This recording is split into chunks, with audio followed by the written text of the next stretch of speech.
الشيطان الرجيم بسم الله الرحمن الرحيم الحمد لله رب العالمين والصلاة والسلام على سيدنا وشفيعنا أبي القاسم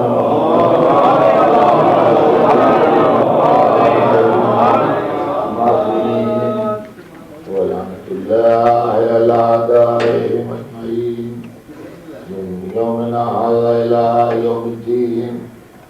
أما بعد فقد قال الله سبحانه تبارك وتعالى في كتابه المبين وهو أصدق الصادقين هل أتى على الإنسان حين من الدهر لم يكن شيئا مذكورا.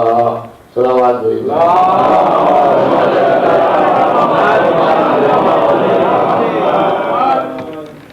خداوند عالم قرآن مجید میں ارشاد فرما رہا ہے کہ کیا انسان پر کوئی زمانہ ایسا بھی آیا ہے کہ وہ قابل ذکر نہ ہو، ایسی شے نہ ہو تو اس کا تذکرہ کیا جائے، قابل تذکرہ شے نہ ہو. کیا انسان پر کوئی زمانہ ایسا بھی آیا ہے؟ سوالیہ انداز ہے، جیسے کوئی کسی سے پوچھ رہا ہے. سوال ہے کہ سوچ کے بتاؤ کہ کیا انسان پر کوئی زمانہ ایسا آیا ہے کہ وہ قابل ذکر نہ ہو. دیکھیے عزیزان محترم، سوال کا فلسفہ یہ ہے کہ جب چھوٹا بڑے سے سوال کرتا ہے، بیٹا باپ سے سوال کرتا ہے، شاگرد استاد سے سوال کرتا ہے، تو یہ مانا جاتا ہے کہ اپنے معلومات میں اضافے کے لیے پوچھ رہا ہے. تو نہیں معلوم ہے یہ پوچھ رہا ہے اپنے بڑے سے. اور جب بڑا چھوٹے سے سوال کرتا ہے، استاد شاگرد سے کوئی بات پوچھتا ہے، باپ بیٹے سے کوئی بات پوچھتا ہے، تو یہ فرض کیا جاتا ہے کہ معلومات کا امتحان لے رہا ہے کہ اس بچے کی طرف یہ متوجہ ہے یا نہیں، یہ بات جانتا ہے کہ نہیں جانتا ہے. یہاں صورتحال یہ ہے کہ سوال کرنے والا علیم و خبیر اللہ ہے، اور جس سے سوال کیا جا رہا ہے وہ ہمارے ایسے حقیر بندے ہیں.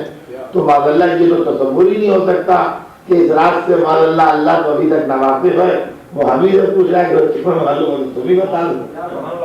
تو ضرور اس میں کوئی نقطہ ضرور چھپا ہوا ہے اس کے اندر، جو ہم سے یہ پوچھا جا رہا ہے کہ یہ بتاؤ کہ کیا انسان کا کوئی زمانہ ایسا بھی گزرا ہے کہ وہ قابل ذکر شے نہ ہو. دوسری بات یہ حضور کے سوال جب ہی سوال کہلائے گا جب جس سے سوال کیا جا رہا ہے اس کے اسٹینڈرڈ کے برابر اور مطابق ہو.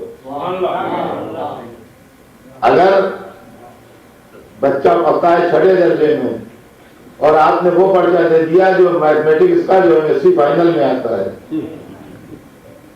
تب ظاہر ہے کہ اس پرچے کی ریڈنگ ہی نہیں کر پائے گا. جواب دینے کی بات تو چھوڑیے، اور اس کے بعد فیل کر دیجیے اسے کہ اپنے تو کچھ لکھا ہی نہیں. تو یہ نہ یہ فیل ہوا نہ آپ نے کوئی سوال کیا. یہ بلاغ تھا اس لیے کہ اس کے اسٹینڈرڈ سے بہت اونچا ہے سوال. اور لڑکا پڑھ رہا ہے MSc میں اور سوال دے دیا آپ نے 6 درجے والا، تو یہ ڈگری کے لائق نہیں ہے، یہ پاس کچھ نہیں ہوا MSc میں. اس لیے یہ سوال اس کے اسٹینڈرڈ سے بہت بلو ہے، بہت نیچے ہے. تو ہمیشہ یونیورسٹیاں جو ہیں وہ ماڈریشن کمیٹی بھی ہوتی ہے، وہ دیکھتے ہیں کہ سوال اسٹینڈرڈ کے مطابق ہے کہ نہیں ہے. اگر اسٹینڈرڈ کے مطابق نہیں، سوال بدلے جاتے ہیں، کاٹے جاتے ہیں. یہ نہیں کہ جس کی جو سمجھ میں آئے وہ سوال کرتے چاہے. تو سوال جو ہے وہ معیار کے مطابق ہونا چاہیے کہ جو اس کی سطح ہے، جو اس کا اسٹینڈرڈ اور معیار ہے، اس کے برابر ہو سوال. اگر برابر نہیں ہے سوال تو کچھ بھی نہیں ہے. انسان جیسے ذہین مخلوق سے یہ سوال، اتنے انٹیلیجنٹ مخلوق سے یہ سوال کہ یہ بتاؤ کہ تم پر کوئی زمانہ ایسا گزرا ہے کہ قابل ذکر نہیں تھے. یوں دیکھا ہم نے کہا نہیں، سوال سے جواب ہمارے پاس ہے، گزرا بھی ہے، گزرے کبھی. 100 برس ادھر دیکھا تو ہمارا کوئی تذکرہ نہیں تھا، 100 برس ادھر دیکھا تو ہمارا کوئی تذکرہ نہیں تھا. نہ ادھر تذکرہ ہے نہ ادھر تذکرہ ہے، درمیان میں تھوڑے زمانے کے لیے ہمارا تذکرہ ہے. تو ہم نے کہا کہ نہیں، اور بھی ایک بات ہماری طرف سے بھی سن لیجئے کہ ایسا گزرا بھی ہے زمانہ کہ ہم قابل ذکر نہیں تھے، اور ایسا گزرے گا بھی زمانہ کہ ہم قابل ذکر نہ ہوں گے. تو انسان جیسے انٹیلیجنٹ اور ہوشیار مخلوق سے یہ معمولی سا سوال جو ہے یہ ہمارے اسٹینڈرڈ کے مطابق ہی نہیں ہے. اگر بات اتنی سی ہے خالی جتنی میں عرض کر رہا ہوں، اگر بات صرف اتنی سی ہے اس کے اندر تو یہ سوال ہمارے معیار کے مطابق نہیں. تو عزیزان گرامی، اس کے اندر کچھ چکر اور ہے جو ہم سمجھ رہے ہیں وہ ہے نہیں. اس کے اندر کوئی گہرا راز چھپا ہوا ہے جو ہم سے اللہ یہ پوچھ رہا ہے کہ سوچ کے غور کر کے بتاؤ کہ کیا انسان پر کوئی زمانہ ایسا بھی گزرا ہے کہ وہ قابل ذکر نہ ہو. دیکھیے عزیزان گرامی، اس غلام دنیا کا اکیلا آزاد مخلوق انسان ہے. غلاموں کی بستی کا اکیلا آزاد شہزادہ انسان ہے. یہ پوری کائنات جو ہے یہ غلاموں کی بستی ہے. غلاموں اور آزاد میں فرق کیا ہے؟ غلام اپنی مرضی کا نہیں ہوتا، وہ اپنے آقا کی مرضی پر چلتا ہے. یہاں چلے جاؤ چلا جائے گا، وہاں سے آ جاؤ آ جائے گا، یہاں نہ بیٹھو نہیں بیٹھے گا، یہاں بیٹھے رہو جب تک ہم نہ آ جائے بیٹھا رہے گا. آپ آزاد ہیں، جتنی دیر چاہ بیٹھے، جب چاہ اٹھ کے چلے گئے. گھر سے کہہ کے نکلے کہ ہم مجلس میں جا رہے ہیں، راستے میں ایک دوست مل گئے، ان کے ساتھ ان کے گھر چلے گئے. کہا مجلس میں نہیں کرتا، نہیں وہ دوست مل گئے تو ہم نے ارادہ بدل دیا. آج نہیں جائیں گے کہیں، دفتر بھی نہیں جائیں گے، چھٹی لے لیں گے. آزاد ہے. غلام کے پاس یہ سہولت نہیں ہے. کائنات عالم میں انسان تنہا وہ ہے جو آزاد ہے، باقی سب جو ہیں وہ غلام ہیں. 1000 سال یا 10,000 سال کا کیلکولیشن کر کے بتا سکتے ہیں کہ سورج کس وقت نکلے گا کس وقت ڈوبے گا. اور اگر کیلکولیشن صحیح ہے، کیلکولیشن میں گڑبڑ ہو جائے بات الگ، اگر کیلکولیشن صحیح ہے تو 1000 برس تک 1 سیکنڈ کبھی فرق نہیں پڑے گا. جتنے بجے نکلنا ہے اتنے بجے نکلے گا، جتنے بجے ڈوبنا ہے اتنے بجے. ہائی ٹائڈ کب ہوگا سمندروں میں، لو ٹائڈ کب ہوگا، منٹ سے حساب لگا. گیہوں کے زمانے میں پیدا ہوگا، دھان کے زمانے میں پیدا ہوگا، آموں کی فصل کون سی ہے، سیب کے زمانے میں پیدا ہوتے ہیں. سب کچھ ویل کیلکولیٹڈ، سب اچھی طرح سے. کس جانور کا کیا مزاج ہے، شکاری جانور کون سے ہیں، بوجھا ڈھونے والے جانور کون سے ہیں، جن سے گوشت حاصل کیا جاتا ہے وہ کون سے ہیں، جن سے دودھ حاصل کیا جاتا ہے وہ کون سے ہیں. کبوتر کا کیا نیچر ہے، سانپ کیسا ہوتا ہے، شیر کیسا ہوتا ہے، سب معلوم. ہر ایک کا نیچر معلوم ہے، ہر ایک کی فطرت معلوم ہے، ہر ایک کی خاصیت معلوم ہے. سانپ زہریلا جانور ہے، شیر درندہ ہے، پھل کھاتا ہے.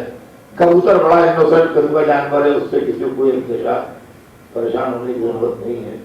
سب کچھ کون پہاڑ کتنا اونچا ہے معلوم ہے، کون سمندر کتنا گہرا ہے معلوم ہے. ہر چیز معلوم ہے بالکل اچھے طریقے سے معلوم، سوائے اس سے کہ انسان کے لیے کچھ نہیں معلوم. انسان کے لیے کچھ نہیں معلوم ہے. کون سمندروں سے زیادہ گہرا ہے نہیں معلوم، کون پہاڑوں سے زیادہ اونچا ہے نہیں معلوم، کون کبوتر سے زیادہ انوسنٹ ہے نہیں معلوم، کون سانپ سے زیادہ زہریلا ہے نہیں معلوم.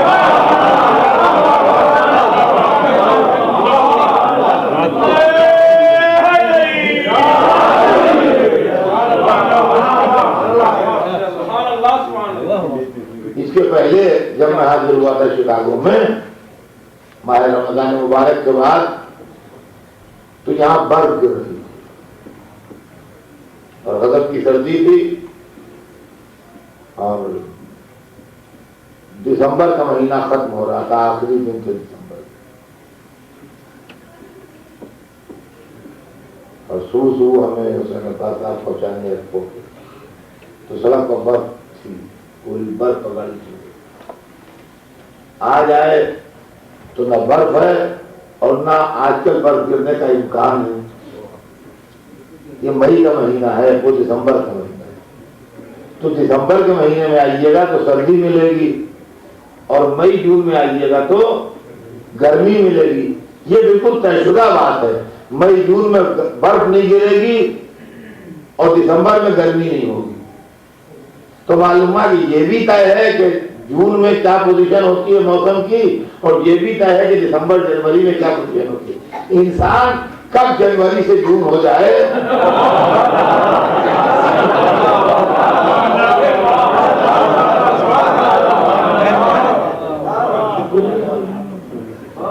کچھ نہیں معلوم، کس وقت ٹھیک ٹھیک بیٹھے باتیں کر رہے تھے اور بالکل جنوری کا ماحول تھا، یہ جملہ ایسا ہو گیا کہ جون ہو گیا۔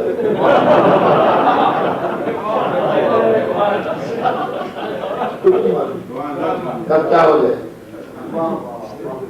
نیکیاں بھی اسی کی ذات سے، برائیاں بھی اسی کی ذات سے، خیر بھی اسی کی ذات سے، شر بھی اسی کی ذات سے۔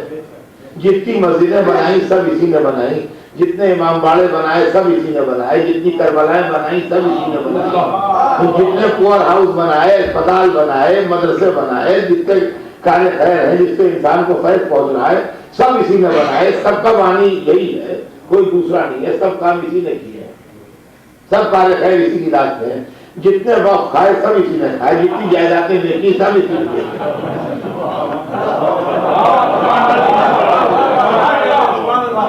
آپ لوگ اتنے بزرگ یہاں بیٹھے ہیں، تجربہ کار لوگ بھی بیٹھے ہیں، آپ بتائیے پوری دنیا میں کبھی آپ نے دیکھا یا سنا کہ مکے میں، مدینے میں، کربلا میں جب کہیں بھی کوئی مسجد رہتی ہے کہ ان کا صاحب لوگ غریب تھے، مسجد نہیں تھی اور پریشان تھے کہ مسجد ہوتی تو نماز پڑھتے، اس میں حیثیت نہیں تھی بیچاروں کی مسجد بناتے، پر جناب ادھر رات کو 3-4 فرشتے اترے آسمان سے اور رات بھر میں انہوں نے مسجد بنائی، وہ تیار کی اور سویرے اذان دی اس میں اور نماز کی پڑھی اور کہا کہ آؤ بستی والوں کہ ہم نے تمہاری مسجد بنا دی ہے، بس جناب اتر کے فرشتے مسجد بنا کے چلے گئے۔ پوری دنیا میں کہیں فرشتوں کی بنائی ہوئی مسجد کہیں ہے؟ مکے میں، مدینے میں کہیں ہے؟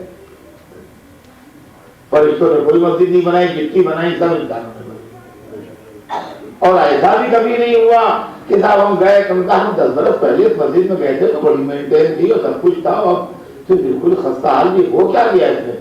ارے صاحب کیا ہوتا ہے، کچھ منہ سے نہیں کر سکتے، جن آن کے رہا ہے، بڑا بدماش جن ہے، ساری مسجد کی جائیداد بیچ کے کھاتے۔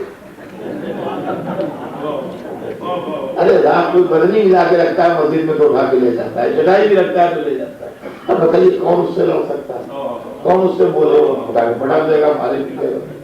ارے محلے والے ذرا سب چپ کے رہے تو مسجد کی حالت ہو گئی۔ کوئی ہے دنیا میں ایسی مسجد کہ جنہوں نے ویران کی ہو؟ تو نہ حضور فرشتوں نے بنائی ہے کوئی مسجد، نہ جنہوں نے اجاڑی ہے کوئی مسجد۔ بنانے والا بھی انسان ہے، اجاڑنے والا بھی انسان۔ غور فرمائیے گا انسان ہے کیا چیز؟ نماز پڑھانے والا بھی یہی، نماز پڑھنے والا بھی یہی، جب نمازی سجدے میں ہو جوتیاں لے کر غائب ہونے والا بھی یہی، جب 2-4 دفعہ یہ ہو جائے تو پکڑ کے اس کو لانے والا بھی یہی، پھر جب زیادہ پٹ جائے تو چھوڑانے والا بھی یہی، سب کچھ یہی، جج بھی یہی، وکیل بھی یہی، قاتل بھی یہی، مقتول بھی یہی، سب کچھ یہی ہے۔ کبھی اتنا کہ فولاد کے جگر سے زیادہ مضبوط، نازک اتنا کہ بیلے اور چمیلے کے پھیل پھولوں سے زیادہ نازک۔ کیا کہے گا، ہے کیا چیز ہے؟ اس قدر قوی ہے خدا کی قسم، اور اتنا مغرور ہے کہ اگر راستے میں پہاڑ آ جائے تو اس کا کلیجہ برما کے راستہ نکالتا ہے، سمندر آ جائے تو خاطر نہیں لاتا، اس کے نیچے سے راستہ بنا دیتا، رک نہیں سکتا، یہ اپنا راستہ بنا کے نکل جائے۔ ابھی اتنا ہے کہ شیر کو اپنی طاقت پر ناز ہے تو یہ اس کو کھلونا بنا کے سرکس میں اس سے پیسے کماتا ہے، جو اس کی آمدنی کا ذریعہ ہے نا، شیر سے مختلف تماشے دکھلاتا ہے، اس کے پیسے سب لے کر اپنی جیب میں رکھتا ہے۔ ہاتھی خودی کے جانوروں میں اپنے جسم اور جثے کے حساب سے سب سے بڑا ہے، تو گھوڑے کو لگام لگا کے چلاتا ہے، اونٹ اس سے بڑا ہے تو ایک نکیل پر چلاتا ہے، ہاتھی اس سے بڑا ہے تو نہ لگام لگاتا ہے نہ نکیل لگاتا ہے، پیر کے انگوٹھے سے چلاتا ہے۔ یہ تو اس کے غرور کا عالم ہے اور یہ اس کی طاقت کا عالم ہے۔ اور نازک اتنا کہ جیسے میں نے عرض کیا کہ پھولوں سے زیادہ نازک. دسمبر جنوری کی رات میں شہر میں پھول کھلا تھا اور سویرے جب دیکھا تو اس کے رخ پر شبنم کے موتی تھے اور حسین لگ رہا تھا. ساری رات سردی میں کھلا رہا اور سویرے اس کے حسن میں اضافہ ہو گیا. ان کو تو ذرا دسمبر جنوری کی رات میں رات میں باہر سلا دیجیے، یا سویرے انتقال ہو چکا ہوگا یا ہونے والا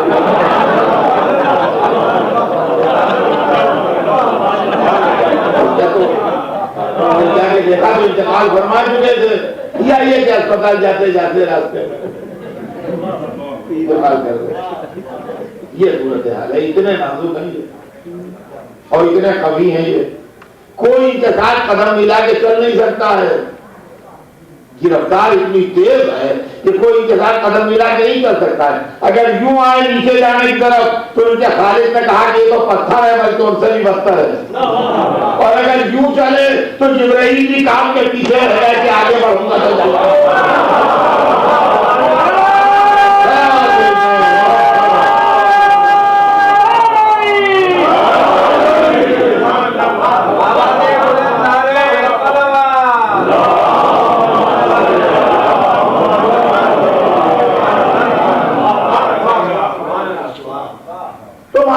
کہ اس کے اندر سب کچھ ہے.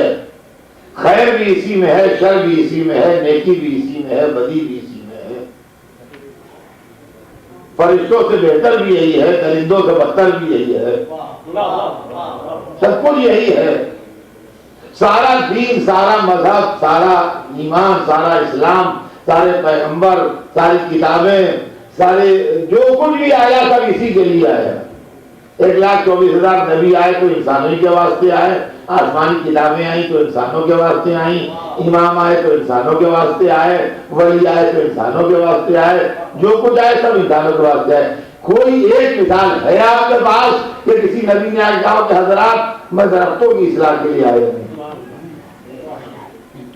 میں جانوروں کو ٹھیک کرنے آیا ہوں، وہ بہت گڑبڑ کرتے ہیں.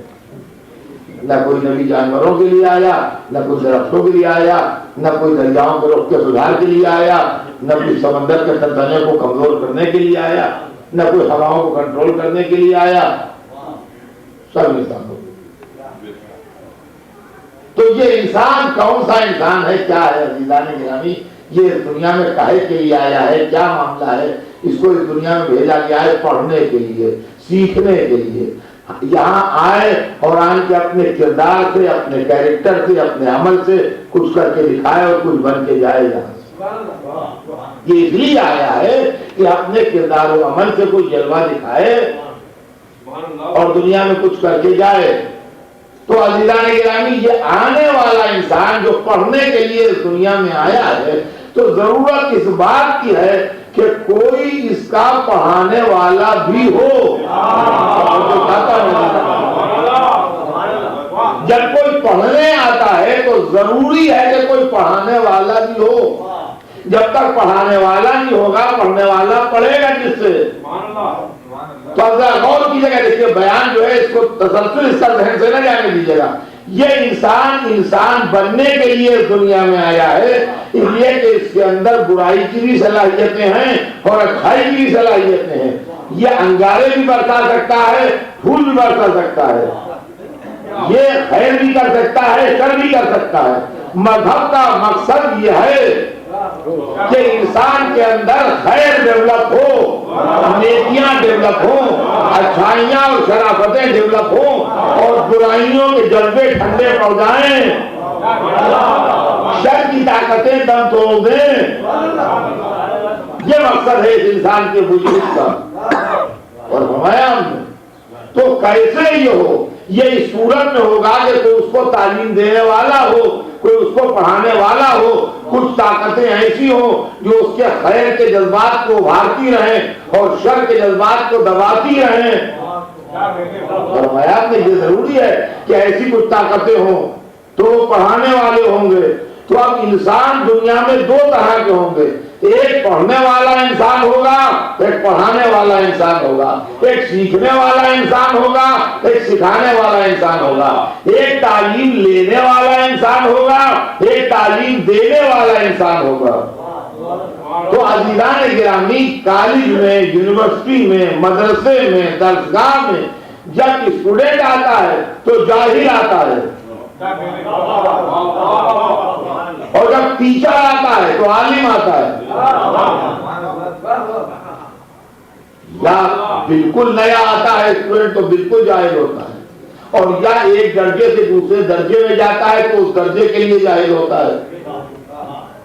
بھائی وہ 10ویں سے 11ویں میں گیا تو 10ویں تک پڑھا، لیکن 11ویں کے لیے جاہل ہے وہ۔ ایک درجے سے جب آگے بڑھ کے دوسرے درجے میں جائے گا تو اس درجے کے لیے جاہل ہے، اور جب استاد آئے گا اس وقت وہاں تو وہ اس درجے کو پڑھانے کے لیے عالم ہے۔ اس سے بحث نہیں کہ اس نے کبھی کہیں پڑھا ہے، وہ ضرور پڑھا ہوگا اس نے کہیں، لیکن اس وقت جو استاد کی حیثیت سے آیا ہے مدرسے میں تو اس وقت تو عالم کی حیثیت سے آیا ہے وہ، اور یہ جو اسٹوڈنٹ کی حیثیت سے آیا ہے یہ جاہل کی حیثیت سے آیا ہے۔ تو اس دنیا میں ہم جو آئے ہیں تو جاہل کی حیثیت سے آئے ہیں، پڑھانے والے جو آئے ہیں وہ عالم کی حیثیت سے آئے ہیں۔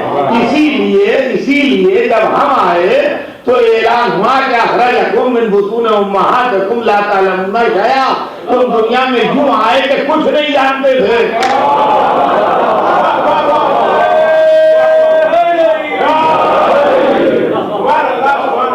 ماں کے پیٹ سے تم نے دنیا میں یوں قدم رکھا کہ لا تعلمون شیئا، تم کچھ نہیں جانتے تھے، اور جب پڑھانے والے آئے تو کسی نے آن کے کہا کہ مجھے کتاب دی ہے، اور کسی نے کتاب پڑھ کے سنائی۔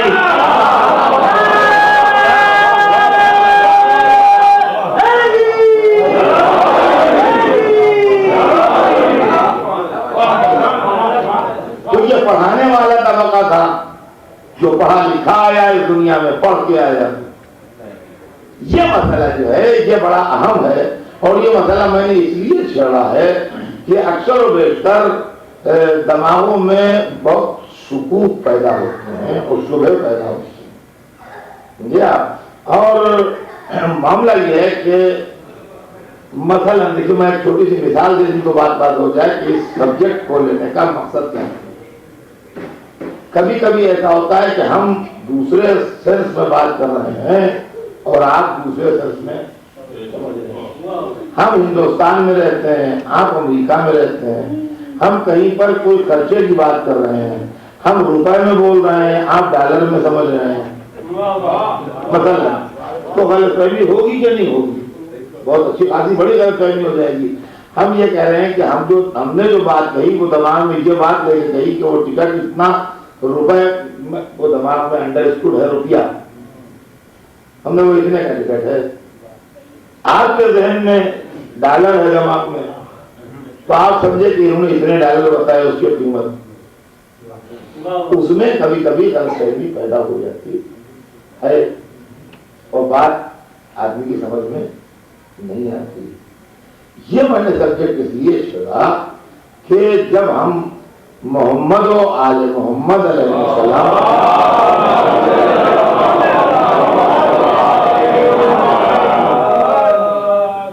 جب ان حضرات کا تذکرہ ہوتا ہے تو اس میں کبھی کبھی ایسا ہوتا ہے کہ تقریر کرنے والا جب بول رہا ہے تو ان کی نورانی حیثیت کو ذہن میں رکھ کے بول رہا ہے، سننے والا جب سن رہا ہے تو وہ مادی اور بشری حیثیت کے تقاضوں کے حساب سے سن رہا ہے۔ نتیجہ یہ ہے کہ اس کی سمجھ میں نہیں آ رہی ہے بات کی جو بات ہے یہ کیسے ممکن ہے، کیسے معقول ہے، اور میں وہ سوچتا ہے کہ یہ تو ممکن ہی نہیں ہے جو یہ مقرر بات کہہ رہا ہے، یہ بات کیسے ہو سکتی ہے، یہ نہیں ہو سکتی، یہ غلط کہہ رہا ہے، یہ میں پبلک کو ستا رہا ہے، وقت گزار رہا ہے مثلا، اور وہ دوسرے حساب سے کہہ رہا ہے، وہ نورانیت اور روحانیت کو پیش نظر رکھ کے بات کر رہا ہے۔ اچھا، بیچ میں یہ مس انڈرسٹینڈنگ ہے کہ یہ دوسری حیثیت سے بات کر رہا ہے، وہ دوسری حیثیت سے سمجھ رہا ہے، اس کے اندر بہت سے سوال پیدا ہوتے ہیں، بہت سے اعتراض پیدا ہوتے ہیں، بہت سے شک شبہ پیدا ہوتے ہیں، بہت سی ایسی باتیں پیدا ہوتی ہیں کہ صاحب ایسی بات پڑھ دیتے ہیں لوگ جو صاحب سمجھ میں نہیں آتی اور عقل کام نہیں کرتی اور بولا اس سے کیا فائدہ ہے۔ تو یہ سب باتیں جو ہیں یہ اس کی بنیاد یہ ہے کہ ہم دوسرے حساب سے اس آدمی کو پیش کر رہے ہیں، دوسرے اینگل سے، اور آپ دوسرے اینگل سے دیکھ رہے ہیں۔ کیونکہ ہمارے پیش کرنے کا اینگل آپ کے دیکھنے کے اینگل سے جدا ہے، ڈفرینٹ ہے، لہذا بات جو ہے وہ سمجھ میں نہیں آتی۔ لہذا میں یہ چاہتا ہوں کہ یہ گفتگو ہماری 2 دن یہ گفتگو جاری رہے گی کل، تو ہمارے آپ کے درمیان اس موضوع کا گفتگو رہے کہ یہ چیزیں جو ہم لوگ اکثر و بیشتر محمد والے محمد علیہ السلام کے تعلق سے کرتے ہیں،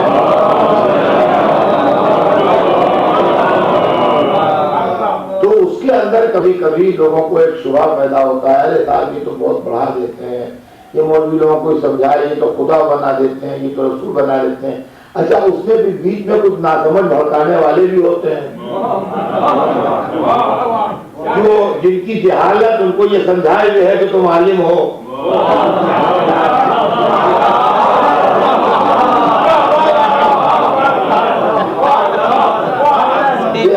وہ کہتے ہیں دیکھیں یہ تو بالکل کفر بک رہے ہیں، دیکھیں بالکل اسلام کے خلاف کر رہے ہیں، یہ تو کہیں کتاب میں لکھا ہوا نہیں ہے۔ اس طرح کی باتیں ہونے لگتی ہیں۔ اس کے بعد نتیجہ یہ ہوتا ہے کہ وہ پڑھنے والا بھی پڑھ کے چلا گیا اور سننے والے بھی سن کے چلے گئے، ہمارے آپ کے بیچ میں ایک جھگڑا رہ گیا اور اس کے اوپر ادھر ادھر بحث ہو رہی ہے۔ تو یہ مسئلہ جو ہے یہ ختم ہو جائے تو اچھا ہے اور اس کو دور کرنے کی کوشش کی جائے، تو یہ بات یکسو ہو جائے کہ رہبر کی حیثیت کیا ہے، یہ بات یکسو ہو جائے کہ رہبر کی حیثیت کیا ہے اور جس کو اللہ نے رہبری کا عہدہ دیا ہے وہ کیا ہے اور کیسا ہے۔ اس لیے کہ یہ آج سے نہیں، یہ 1400 برس سے معاملہ چل رہا ہے کہ مسلمانوں میں عہد رسول ہی سے 2 طرح کے مسلمان پائے گئے، ایک وہ جو رسول اللہ کا احترام کرتے تھے اور ایک وہ جو رسول اللہ کا احترام نہیں کرتے تھے۔ دیکھیے بات حیرت سے نہ سنیے گا کہ عہد رسول میں بھی ایسے لوگ پائے گئے جو رسول اللہ کا احترام نہیں کرتے تھے، جس کو قرآن مجید بہت ہی طاقت کے ساتھ ثابت کر رہا ہے کہ ایسے لوگ موجود تھے جو رسول اللہ کا احترام نہیں کرتے تھے، اور اس کی دلیلیں قرآن پاک کی آیتوں میں لا ترفعوا اصواتکم فوق صوت النبی، رسول کی آواز پر اپنی آواز نہ بلند کرو۔ یہ آیت کافروں کے لیے نہیں جو تلوار لیے قتل کرنے کے لیے کھڑے ہیں، ان سے یہ نہیں کہا جائے گا کہ تمیز سے بات کیا کرو۔ لوگ کہتے ہیں کافروں کے لیے آیت نہیں ہو سکتی، جو قتل کرنے کے لیے آ رہے ہیں تلوار لے کے، ہم ان سے کہیے کہ تمیز سے بات کرو، آپ اونچی آواز میں بات نہ کرو۔ تو اونچی آواز کیا، وہ تلوار اٹھا رہے ہیں، آپ کہتے ہیں اونچی آواز میں نہ بات کرو۔ تو یہ آیت مسلمانوں کے لیے کافروں کے لیے نہیں۔ ہر زبان میں ایسے لفظ ہوتے ہیں کہ جس کے 2 معنی ہوتے ہیں، اور ایک معنی مذاق خیز ہوتے ہیں، کچھ بدتمیزی کے ہوتے ہیں۔ میں اردو کی زبان میں بھی ایسی لفظ ہیں مگر ممبر کو مثال نہیں دے سکتا اس کی، ممبر کا جو تہذیبی معیار ہے اس سے گری ہے ظاہر وہ لفظ ہے، اس لیے میں ان کی مثال ممبر کے اوپر نہیں دے سکتا، مگر اردو زبان میں بھی ایسی سینکڑوں لفظ ہیں، آپ خود ہی سوچ لیجیے گا آپ کی زبان ہے، ایسے عربی زبان میں بھی لفظ ہیں، انگریزی میں بھی ہوں گی، ہر زبان میں ہوں گی، جو زبانیں ہمیں نہیں معلوم نہیں کہ ان میں کون سی لفظ ہیں، اپنی زبان معلوم ہے، لیکن عربی زبان میں چنانچہ عربی زبان میں ایک لفظ رائنا بھی ہے اسی طرح کی، کیونکہ قرآن میں اس کا تذکرہ ہے اور ہماری زبان سے اس کا تعلق نہیں ہے، اس لیے میں اس کا ذکر کیے جا رہا ہوں۔ عربی زبان میں لفظ رائنا ہے، رائنا کے 2 معنی ہیں، ایک اچھے معنی ہیں اور ایک ایسے معنی ہیں کہ وہ قابل اعتراض ہوں۔ تو یہ لفظ رسول اللہ کے سامنے بیان کیا گیا مسلمانوں کے لیے، آیت آئی قرآن میں کہ لا تقولوا رائنا، جب رسول کے سامنے آؤ تو رائنا نہ کہنا، خبردار میرا منہ سے نکلا۔ اور قرآن کا ایک مزاج خاص ہے، وہ کبھی تنہا پرابلم نہیں بتاتا، ہمیشہ پرابلم کے ساتھ پرابلم کا حل بھی بتاتا ہے۔ یہ خاص مزاج قرآن ہے کہ کبھی تنہا پرابلم ڈسکس نہیں کرے گا جب تک حل نہیں بتا دے گا۔ اگر ایک لفظ بیان کیا کہ رسول کے ساتھ سامنے رائنا نہ کہنا، تو دوسرا لفظ دے دیا قرآن نے، بل قولوا ظلما، یہ کہنا ہے کہ ہمارا نظریہ یہ ہے، یہ نہ کہنا کہ ہماری رائے ہے۔ یہ اس کے 2 معنی نکلتے ہیں، تو اب لوگ فریاد کرتا ہے صاحب وہاں تو بات کرنے پابندی ہے، لفظیں بیان ہو رہی ہیں، لہٰذا دوسری لفظ آلٹرنیٹو دے دیجیے، جب کہنا تو یہ کہنا۔ ایسے بدتمیز لوگ بھی تھے جو رسول اللہ کے سامنے آ کے زبانی لفظیں استعمال کرتے تھے، ڈبل معنی والی، اور بعد میں مسکراتے تھے۔ ٹھیک ہے نہیں، ما ضل صاحبکم وما غوا، تمہارا صاحب نہ گمراہ ہوا ہے نہ بہتی بہتی باتیں کرتا ہے۔ کون لوگ تھے؟ صاحب کون ہے؟ صحابی کس کے ہوتے ہیں؟ تو مطلب ایسے لوگ بھی تھے کہ جو اس طرح کی باتیں رسول کی طرف منسوخ کرتے تھے۔ والذین ینادونک من وراء الحجاب، من وراء الحجرات، وہ لوگ جو آپ کو حجروں کے پیچھے سے آوازیں دیتے ہیں، اس کے لیے قرآن کہہ رہے بل اکثرهم لا یعقلون، اکثر ان میں سے عقل ہی سے خارج ہیں۔ تو یہ کیسے لوگ ہیں جن کے لیے قرآن کہتا ہے عقل سے خارج ہیں، اور رسول اللہ کو زور زور سے پیچھے آن کے پکارتے ہیں؟ اٹھنے بیٹھنے رسول کے پاس جانے آنے کی تہذیب سکھائی ہے قرآن نے۔ کہتے ہیں کہ رسول تم سے حیا کرتے ہو، تم ان کو تکلیف دیتے ہو، اللہ کو وہ پرواہ نہیں ہے تمہاری، اللہ کہتا ہے وہاں جاؤ اٹھ کے چلے آؤ۔ پورا قرآن میں ڈائریکشن ہے کہ رسول کے ساتھ کیسے بیٹھیے، کیسے بات کیجیے، کیسے وہاں اٹھیے بیٹھیے، سب چیزیں موجود۔ تو دو طرح کے لوگ تھے، ایک احترام کرتے تھے، ایک احترام نہیں کرتے تھے، اس سے وہ سلسلہ آج تک چلا آ رہا ہے۔ دو طرح کے آج بھی لوگ ہیں، وہ سلسلہ آج تک چلا آ رہا ہے، وہ ختم نہیں ہوا، وہ نسلیں آج تک چلی آ رہی ہیں۔ کچھ احترام کرتے ہیں، کچھ احترام نہیں کرتے ہیں، کچھ حضور کے نام پر کھڑے ہو جائیں گے، حضور کے نام کو بتعظیم کریں گے، کچھ کہتے ہیں وہ آج سے اپنا کام کر کے چلے گئے، وہ ہمارے جیسے تھے، ہماری طرح کے انسان تھے، وہ آئے تھے اپنا کام کیا چلے گئے، ختم ہو گیا۔ اور ہمارے ہم نے وہ آئے تھے جو ان کا دل میں کام تھا، انہوں نے کر دیا کام، اور اس کے بعد مان کے چلے گئے۔ اب احترام کیا ہو، عزت کیا ہو، یہ کہہ سب ہم خالی باتیں کیا، یا رسول اللہ کہتا ہے، یا محمد کہتا ہے، یا علی کہتا ہے، یہ سب کیا ہو رہا ہے؟ سب اسلام کے خلاف ہے، کفر و شرک ہے، بے دینی ہے۔ اب وہ ہیں کہاں، وہ مر گئے، ختم ہو گئے، اب یا رسول اللہ کہتا ہے۔ اور ہمارے نے تو اس طرح کے لوگ پہلے بھی تھے اور اس طرح کے لوگ آج بھی۔ ان حضرات کو دو ہی تین آیتیں یاد ہیں قرآن کی، یہ آیت بہت تیز یاد ہے، قل انما انا بشر مثلکم، کہہ دو کہ میں تمہاری طرح انسان ہوں۔ تو دیکھیے ایک آیت تمہاری طرح انسان ہوں، دیکھیے ایک آیت تمہاری طرح انسان ہوں، دیکھیے ایک آیت تمہاری طرح انسان ہوں۔ ایک یہ آیت بہت عمدہ یاد ہے، اور ایک سورہ جمعہ کی آیت بہت عمدہ یاد ہے کہ هو الذی بعث فی الامیین رسولا منہم۔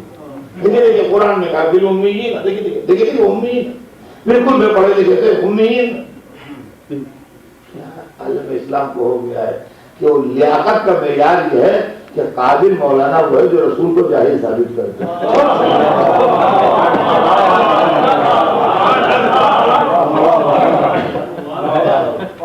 آپ سوچیے کبھی کہ یہ کیا ہے، نتیجہ یہ ہوتا ہے کہ اسی میں ہوتی ہیں بحثیں، اسی میں جناب ایک دوسرے کے دست و گریباں ہوتے ہیں، اسی میں ایک دوسرے سے لڑتے ہیں، اور ہمارے میں یہ ساری صورتیں ہیں تو آپ ذہن میں رکھیے۔ تو کہہ دیجیے وہ ہماری طرح تھے، جیسے ہم ویسے ہوا ہیں، جیسے ہم ویسے ہوا ہیں، کیا چکر کیا ہے جیسے ہم ویسے ہوا۔ اچھا پھر ایک آدمی کہہ رہا ہے کہ میں تمہاری طرح انسان ہوں، میں کہتا ہوں ہر آدمی دنیا میں کئی لاکھ آدمیوں سے ملتا ہے اور کئی لاکھ آدمیوں کو دیکھتا ہے اپنی زندگی میں، بلکہ کئی کروڑ کو دیکھتا ہے، لاکھ تو میں نے کم کیا۔ مجموعوں میں، اجتماع میں، گیدرنگ میں، تقریروں میں، جلسوں میں، ہوائی جہاز میں، ریل میں، سڑک پر، بازار میں، دکان میں، آدمی کروڑوں انسانوں سے ملتا ہے ہر آدمی۔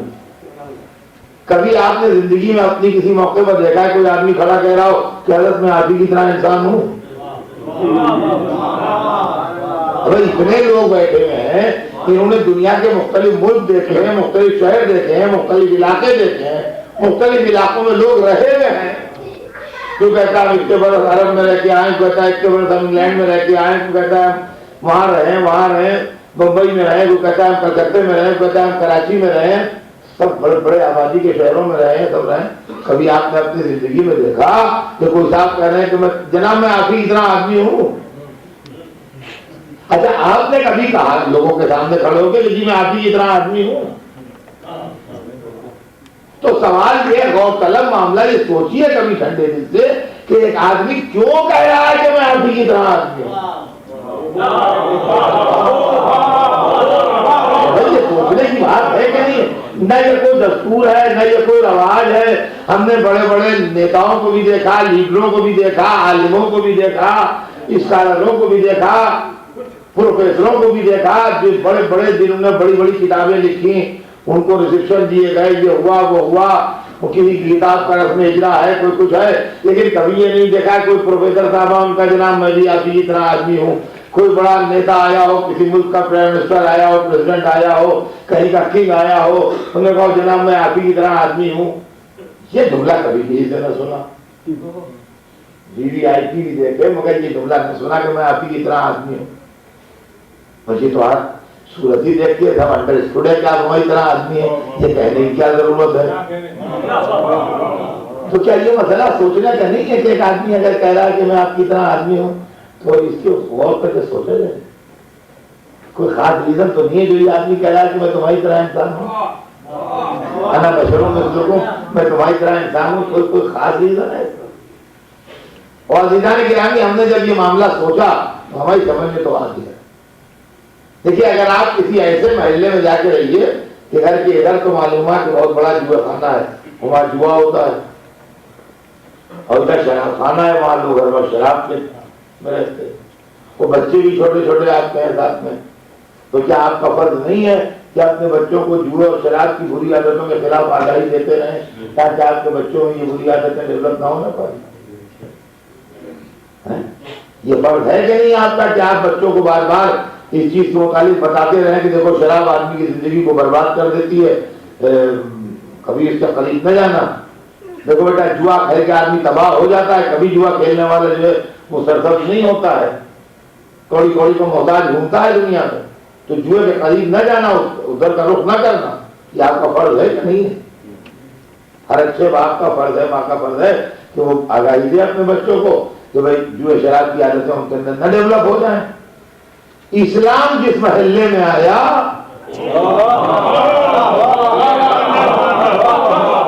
وہاں کافروں کے علاوہ دو پڑوسی اور بھی تھے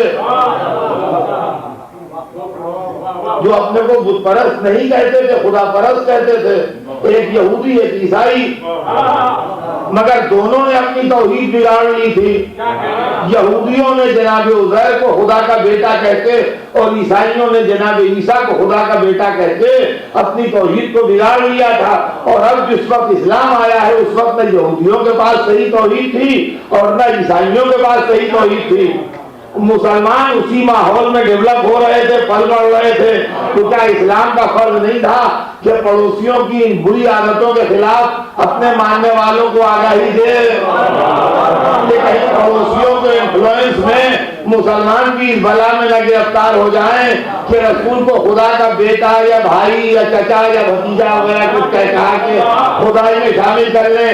لہذا یہ بات کہے گی انا بشر مثلکم، میں تمہاری طرح انسان ہوں، مجھے خدا نہ بنا دینا، رب نہ سمجھ لینا جیسے یہودیوں اور عیسائیوں نے کیا. آئے اس لیے آئی تھی کہ اس سے نہ ملا دیں. یاروں نے یہ کام دکھایا کہ اپنے سے ملا دیں.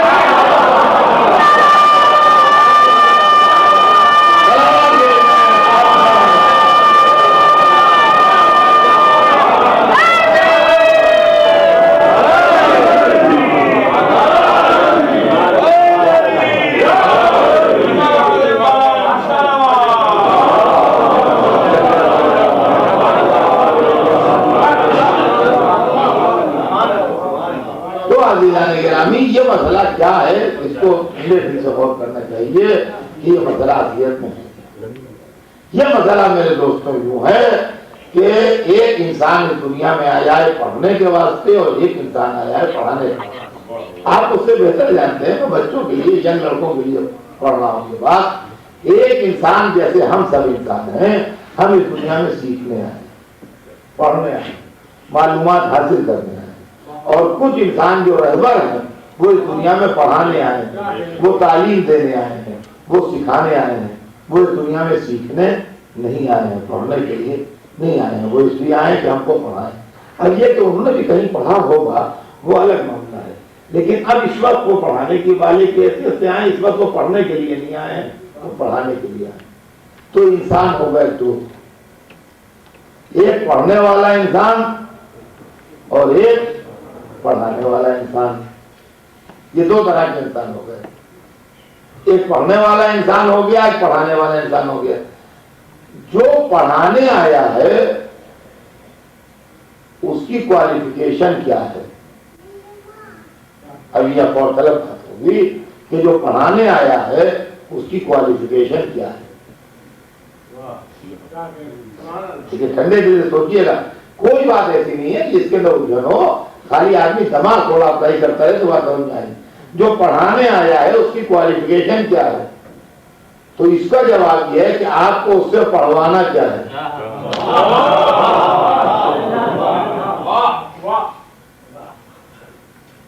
آپ کو پڑھوانا کیا ہے؟ سوال یہ ہے کہ استاد, ہم نے کہا تھا صاحب ایک استاد ہمارے یہاں بھجوا دیجیے, تو استاد بھجوا دیجیے, یہ تو جملہ نامکمل ہے. کس سبجیکٹ کا استاد بھجوا دیجیے, کس معیار کا استاد بھجوا دیجیے. جو لڑکا پڑھنا چاہتا ہے وہ کس اسٹینڈرڈ میں ہے, اسکول میں ہے کہ کالج میں ہے کہ یونیورسٹی میں ہے, انڈر گریجویٹ لیول کا ہے کہ پوسٹ گریجویٹ لیول کا ہے کہ ریسرچ اسکالر ہے, کیا ہے بھائی, تو اس کے حساب سے استاد مہیا ہوگا. کون سا سبجیکٹ پڑھنا چاہتا ہے, وہ آرٹس ہے کہ سائنس ہے کہ کامرس ہے کہ لا ہے کہ میڈیسن ہے کہ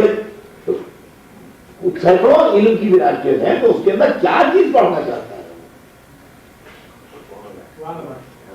یہ تو بہت غلط بات ہے کہ اسی حساب سے استاد کا اسٹینڈرڈ ہوگا, اسی حساب سے معیار ہوگا استاد کا,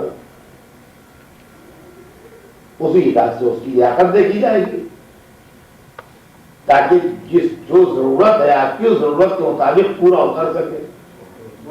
کیا ہے نا وہ ٹھیک, جہاں پر ذہن ساتھ نہ دے انکار کر دیجیے, مگر جو آپ کو پڑھوانا ہے پہلے وہ طے کیجیے کہ کیا پڑھوانا ہے, اسی حساب سے استاد کا اسٹینڈرڈ مہیا ہو. تو معمول تجھے ابھی زمانے میں کیا پڑھوانا ہے, تو میں کتاب پڑھوانا, کوئی بات ہوئی کتاب پڑھوانا ہے. آپ کتاب کی دکان پہ جائیے, اس سے کہیے کتاب دے دو, جب ہی جامع لے آئیے. آپ کتابوں کی دکان پہ جائیے اور اس سے کہیے بھائی ہمیں کتاب دے دو, وہ شکل دیکھے, کتاب کا کوئی نام ہے, کوئی پتہ ہے, کوئی آتھر کا نام ہے, کوئی سبجیکٹ ہے کیا, یا کتاب دے دو. کتابیں تو یہاں سے وہاں تک لگی ہیں, اور کتابیں تو صبح سے شامی تک بیچ رہا ہے. کون سی کتاب دے دو صاحب. قرآن نے کہہ دیا جو علمہ الکتاب, تو کتاب کی تعلیم دے. رسول اس لیے آیا ہے کہ کتاب کی تعلیم دے. کتاب پڑھوانا ہے, کتاب کون سی کتاب. تو معلومات جب قرآن میں لفظ کتاب استعمال ہو تو اس سے مراد قرآن ہوتا ہے. دیکھیے غور سے سنیے گا, جب لفظ کتاب قرآن میں استعمال ہو تو اس سے مراد قرآن ہوتا ہے. بسم اللہ الرحمن الرحیم, الف لام میم ذالک الکتاب لا ریب فیہ. وہی سے شروع جا کے ہو رہا ہے, ذالک الکتاب لا ریب فیہ. کتاب جس میں کوئی شک شبہ نہیں ہے, کوئی ڈاؤٹ نہیں ہے, کوئی ریب جو ہے وہ نہیں ہے. تو کتاب سے مراد قرآن ہے. اب سمجھ میں آیا. اچھا, تو یہ رسول اس لیے آئے ہیں کہ قرآن کی تعلیم دیں. تو ان میں لیاقت اتنی ہونا چاہیے کہ قرآن پڑھا سکے. ان میں لیاقت اتنی ہونا چاہیے کہ قرآن پڑھا سکے. دیکھیے حضور بالکل سمپل فارمولہ عرض کر رہا ہوں آپ کے سامنے. میں کتابوں میں جا کے ادھر جانے کا قائل نہیں ہوں, مسائل کو زندگی میں نکال کے لاتا ہوں میدان میں, اور وہاں اس کی انالیسس ہوتی ہے.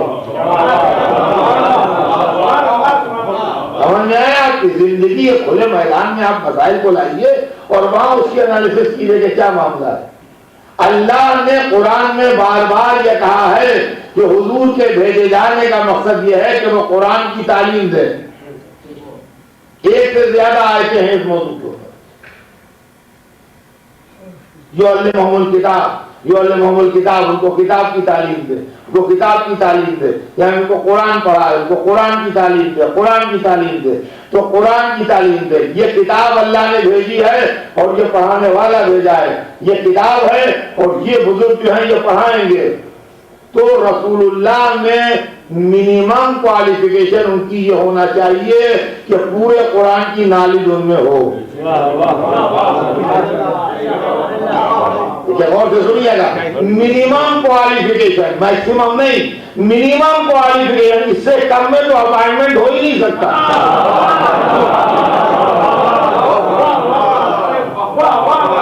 اس سے کم میں سلیکشن نہیں ہو پائے گا۔ منیمم کوالیفیکیشن یہ ہے کہ رسول اللہ کے پاس پورے قرآن کی نالج ہو۔ اس لیے کہ پڑھانے کا مسئلہ میاں یہ ہے کہ اخلاقی اعتبار سے پڑھانے والے کی ذمہ داری ہے کہ وہ اسی وقت یہ جواب دے جب پڑھا سکتا ہو، اور اگر پڑھا نہیں سکتا میں تو میری اخلاقی ذمہ داری ہے کہ میرے ذہن کردوں کے ساتھ میری لیاقت نہیں کہ میں پڑھاؤں۔ اور اسی لیے امپلائر بھی جو ہوتے ہیں یونیورسٹیز، کالجز، مدرسے، تو وہ بھی سلیکشن کمیٹیاں بٹھاتے ہیں۔ جب آپ نے کوالیفیکیشن معین کر دی اور اس کوالیفیکیشن کا آدمی آپ کو مل رہا ہے تو سلیکشن کرنے کی اور کمیٹی بٹھانے کی اور انٹرویو کرنے کی ضرورت کیا ہے؟ آپ اپائنٹ کر لیجئے۔ ان کا نہیں، سب ایک سے نہیں ہوتے ہیں، ایک سی لیاقت نہیں ہوتی ہے۔ سلیکشن کمیٹی یہ محسوس کر سکتی ہے کہ یہ زیادہ بہتر پڑھا سکتا ہے، تو جس کی گرفت زیادہ بہتر ہے تو وہ کمیٹیاں یونیورسٹی کی اور کالجز کی بھی ایسے آدمی کو سلیکٹ کرتی ہیں جس کی لیاقت پر اطمینان ہو۔ تو کیا اللہ بغیر لیاقت پر اطمینان کیے بھیج دے گا؟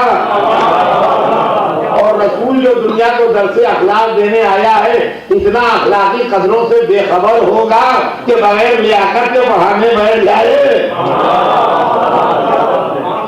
اب مجھے انصاف سے بتائیے، تو رسول میں منیمم نالج اتنی ہونا چاہیے جتنی قرآن میں ہے۔ ایک ایک پوائنٹ ذہن میں لے کے چلیے گا، گڑبڑ نہ ہو۔ منیمم نالج اتنی ہونا چاہیے رسول کے اندر جتنی قرآن میں ہے۔ اچھا، اب قرآن میں نالج کتنی ہے؟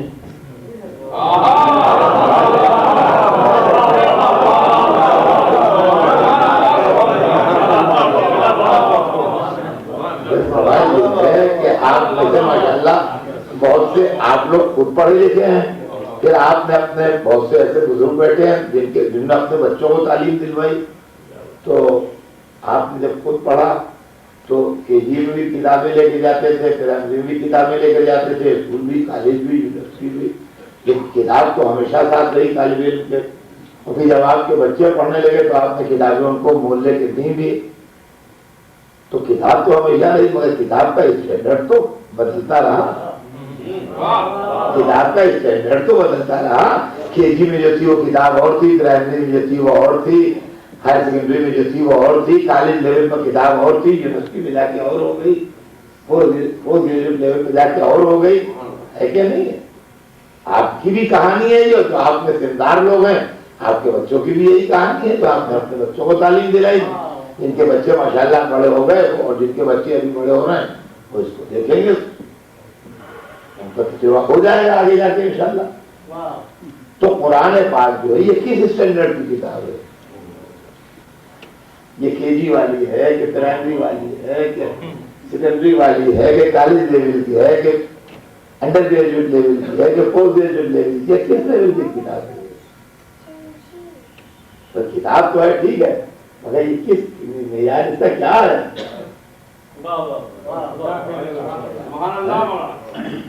تو قرآن اگر خود اپنا معیار نہ بتا دیتا تو شاید ہمارے یہاں بڑے سے بڑا بھی کوئی عالم اس کا معیار ڈٹرمن نہ کر پاتا۔ قرآن نے اپنا معیار خود بتایا ہے۔ ارشاد ہوا کہ لا رجل ولا یابس الا فی کتاب مبین، کوئی خوش و تر ایسا نہیں ہے جو کتاب مبین میں نہ ہو۔ کوئی خشک و تر ایسا نہیں ہے جو کتاب مبین میں نہ ہو۔ تو معلومات دنیا میں جتنی نالج پاسبل ہے وہ سب قرآن میں ہے۔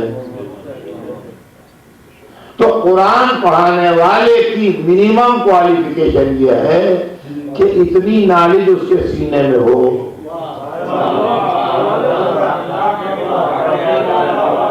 دیکھیے یہ کوئی فریب نہیں ہے، یہ کوئی جوشی عقیدت نہیں ہے، یہ کوئی فرضی کہانی نہیں ہے، میں جو بات کہہ رہا ہوں وہ دلیل کے ساتھ کہہ رہا ہوں آپ کے ساتھ۔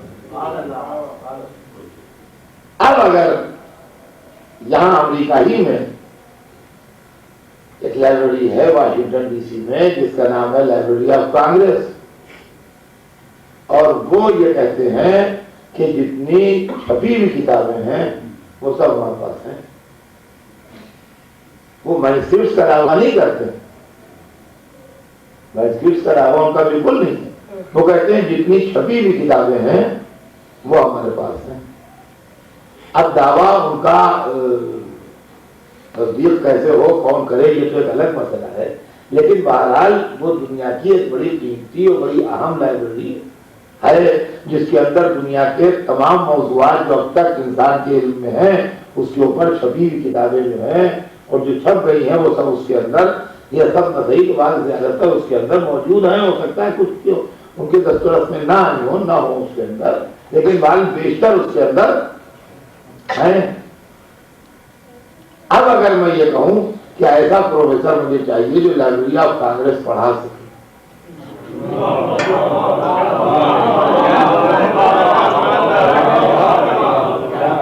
تو کیا پاسبل ہے؟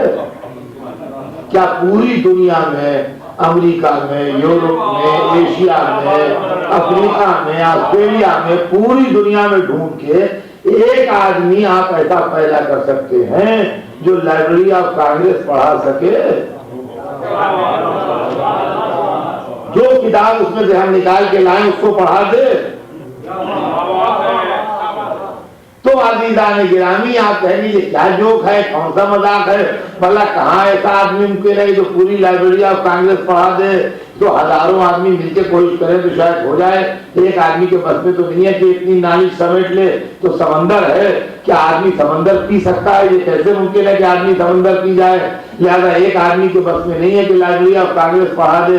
حالانکہ لائبریری آف کانگریس کا یہ دعویٰ نہیں ہے کہ اس کے اندر ہر علم مکمل ہو گیا ہے،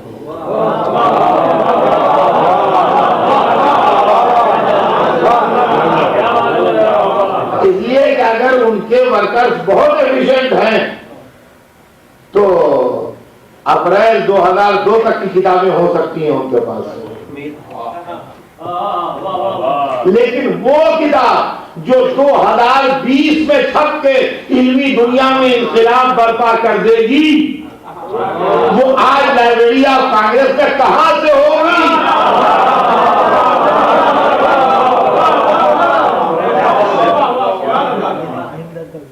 2020 میں جو کتاب چھپ کے علمی دنیا میں تہلکہ مچا دے گی اس کا لکھنے والا تو ابھی اتنا سا بستہ لانے میں بھاگا ہوا اسکول جا رہا ہے، اتنا سا بستہ لانے میں کندھے پر بھاگا ہوا اسکول دوڑتا ہوا چلا جا رہا ہے۔ اس بچے کی کتاب آج کے 18 برس کے بعد دنیا تحقیق میں انقلاب لائے گی، لیکن ابھی کہاں سے آئے گی؟ لائبریری آف کانگریس میں۔ تو اس کا مطلب لائبریری آف کانگریس کا علم جو ہے وہ ہر دن بھیل رہا ہے اور قرآن کا علم مکمل ہو چکا ہے۔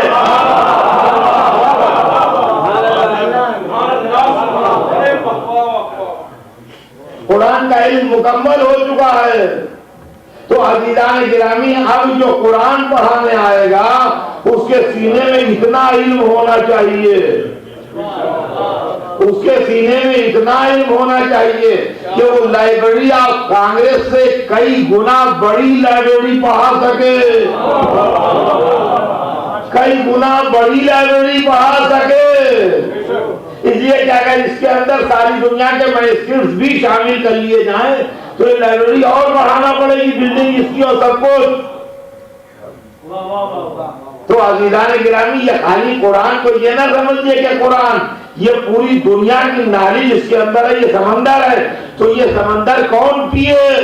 اور جو پیے وہی پڑھائے۔ اور اگر یہ بات اصلیت نہیں ہے،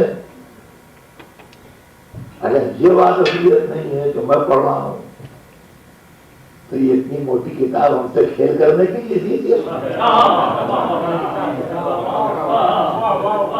واجب و حرام جائز و ناجائز کے لیے ایک پارے بھر کا قرآن کافی تھا، یہ اپنا ہمارا وقت خواہ برباد کیا.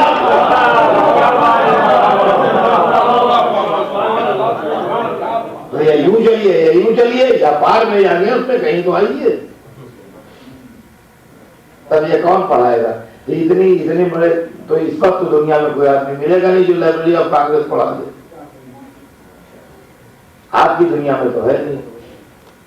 جب آپ کی دنیا میں کوئی نہیں ہے, کوئی کالج نہیں ہے, تو اگر کوئی پڑھانے والا آئے گا تو باہری کی دنیا سے تو آئے گا.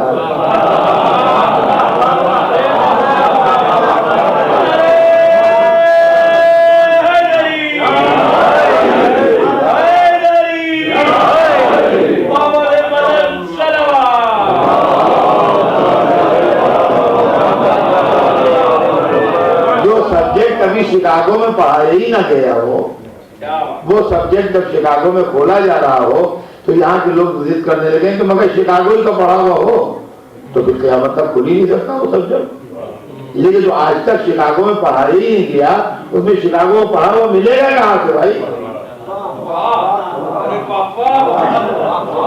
اب آپ سوچئے کہ کتنے بڑے جاہل ہیں وہ لوگ جو امی کا مطلب جاہل نکالتے ہیں. اور جہالت کی دلیل یہ ہے کہ رسول اللہ کو ان لوگوں نے پختے دیکھا نہیں. بڈھے عرب جو رسول اللہ کے زمانے میں تھے ان کی یہ تمنا تھی کہ وہ حضور کو پختے دیکھیں, کہ کندھے بستہ لاتے ہوئے تختی ہاتھ میں لیے ہوئے اسی میں سنی صداوات بندی ہوئی وہ پڑھنے کے لیے چلے جا رہے ہیں اور اس کے بعد بیٹھے پڑھ رہے ہیں, اس کے بعد بیٹھے پڑھ رہے ہیں, لکھ رہے ہیں. ایک آدھ روشنائی کا ڈبہ بھی پڑا ہے کرتے پر, سمجھا؟ تو کہتے ہیں نہیں ہم نے دیکھا ہم نے اپنی آنکھوں سے دیکھا پڑھ لکھے آدمی.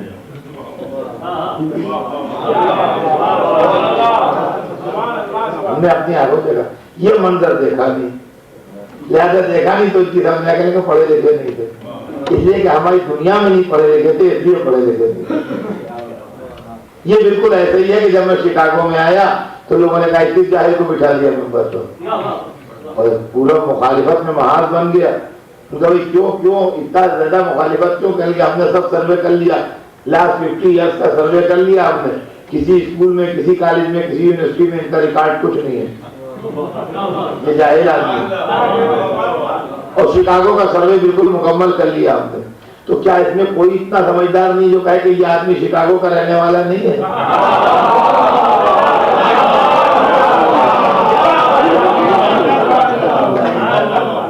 کوئی ایسا نہیں جو کہے یہ آدمی شکاگو کا رہنے والا نہیں ہے, جا کر رہنے والا ہے. وہاں بھی کہتے ہیں آپ پوچھنے کے لیے.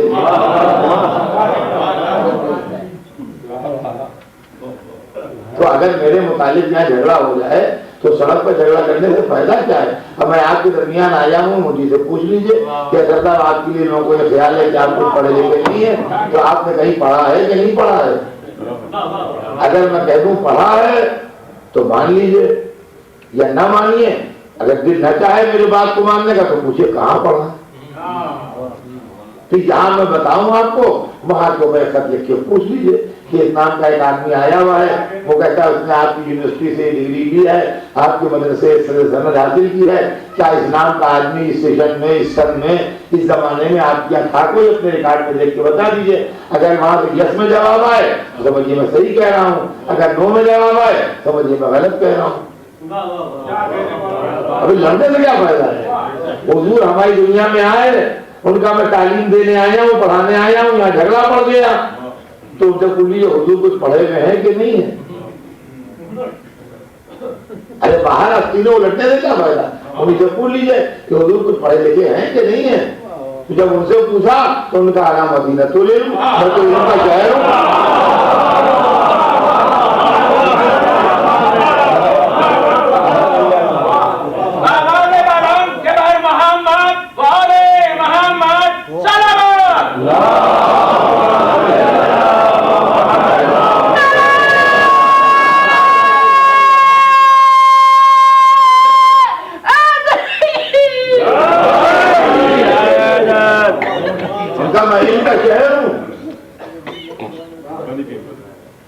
تو حضور کو کس نے اتنا پڑھا دیا کہ آپ علم کے شہر ہو گئے؟ تو اللہ نے پڑھایا, اللہ نے پڑھایا. اب دل چاہیے یقین کر لیجیے. بس ختم کر دیجیے. اگر نہیں یقین آئے تو پوچھیے, مگر ایک بات بتا, تو جلے نہیں جائیے گا پوچھنے. یہ جو سے تکلیف میں لپک گئے,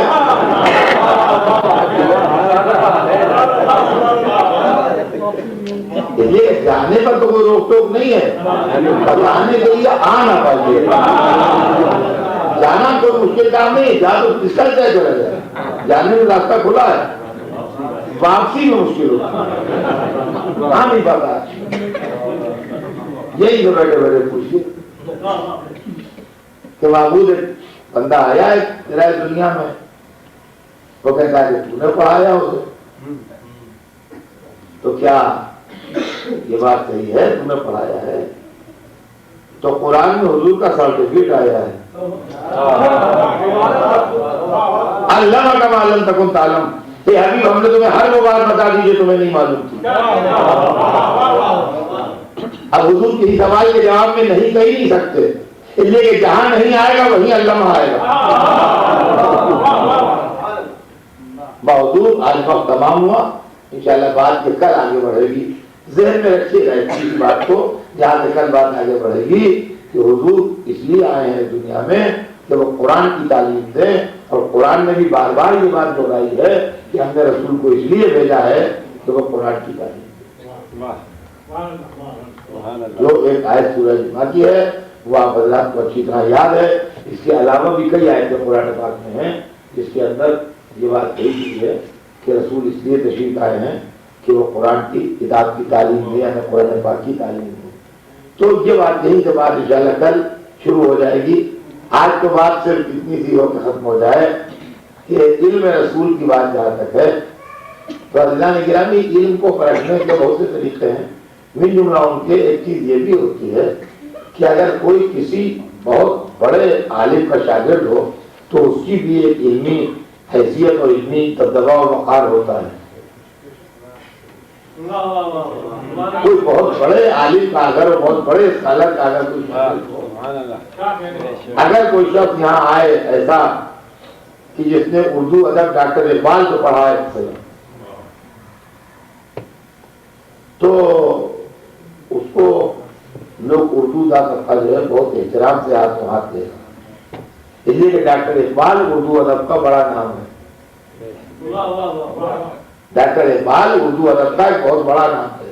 لہذا اگر کوئی صاحب ایسے آئے جو کہے کہ ڈاکٹر اقبال کے خاص شاگردوں میں ہوگی تو اردو طبقہ جو ہے وہ ان کی بڑی عزت کرے گا, اور جو کچھ وہ کہیں گے بہت غور سے سنے گا, اس لیے کہ اتنے بڑے اسکالر کے شاگرد ہیں. اگر انگریزی ادب کا کوئی آدمی آئے اور وہ کہے کہ صاحب اس نے جارج برنارڈ شاہ سے انگریزی پڑھی تو انگریزی کا طبقہ جو ہے وہ بہت اس کے آگے پیچھے گھومے گا, اس لیے کہ جارج برنارڈ شاہ انگریزی لٹریچر کا ایک بہت بڑا نام ہے. اور ہمارے تو کبھی تو یہ ہوتا ہے کہ اگر کسی بہت بڑے استاد کا کوئی شاگرد ہوتا ہے تو اس کی ایک علمی وجاہت اور علمی حیبت جو ہے وہ لوگوں کے دلوں پر پیدا ہوتی ہے. اور کبھی یہ ہوتا ہے کہ اگر کسی کا شاگرد بہت بڑا ہو جائے اور بہت مشہور ہو جائے اور نام کما لے تو استاد کے نام کو بھی لوگ عزت و احترام سے لیتے ہیں. استاد کا نام بھی بڑے عزت و احترام سے لیا جاتا ہے کہ ان کا شاگرد فلاں, یہ فلاں کے استاد ہیں, اور وہ نام بہت بڑا نام ہو گیا. جیسے میں آپ کی خدمت میں عرض کروں کہ جو لوگ اردو ادب سے واقف ہیں کہ اردو ادب میں بہت بڑا نام ہے مرزا دبیر. مرثیے کی دنیا میں مرزا دبیر ایک بہت بڑا نام ہے اردو لٹریچر میں.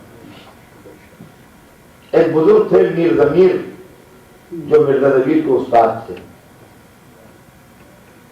جہاں ضمیر کا ذکر آتا ہے پورے ادب کی کتابوں میں آپ اٹھا لیجیے ساتھ میں جملہ لکھا ہوتا ہے استاد دبیر, استاد دبیر, استاد دبیر. یہ ٹھیک ہے کہ دبیر شہرت میں ضمیر سے کہیں آگے چلے گئے, لیکن اب ضمیر کا نام جو ہے وہ ضمیر کی وجہ سے چل رہا ہے. اگر دبیر جیسا شاگرد ضمیر کو نہ ملتا تو تذکرہ ہوتا تاریخ میں, ان کا ایسی بات نہیں ہے کہ تذکرہ نہ ہوتا, مگر جس کر و فر سے اور جس شد و مت سے اور جس شان سے ان کا تذکرہ ہے اس شان سے ان کا تذکرہ نہ ہوتا. اب ہر جگہ تذکرہ ہے. ضمیر استاد ضمیر، ضمیر استاد ضمیر، ضمیر استاد ضمیر. تو اگر شاگرد بہت بڑا ہو جاتا ہے تب بھی تذکرہ ہوتا ہے، اور اگر استاد بہت بڑا ہوتا ہے تب بھی تذکرہ ہوتا ہے. ہمارے رسول کے علم کو چاہے یوں سمجھ لیجئے چاہے یوں سمجھ لیجئے. میں دو کتابوں کے نام لیتا ہوں، ایک محمد کے استاد کی ہے، ایک محمد کے شاگرد کی ہے. قرآن محمد کے استاد کی کتاب ہے، نہج البلاغہ محمد کے شاگرد کی کتاب.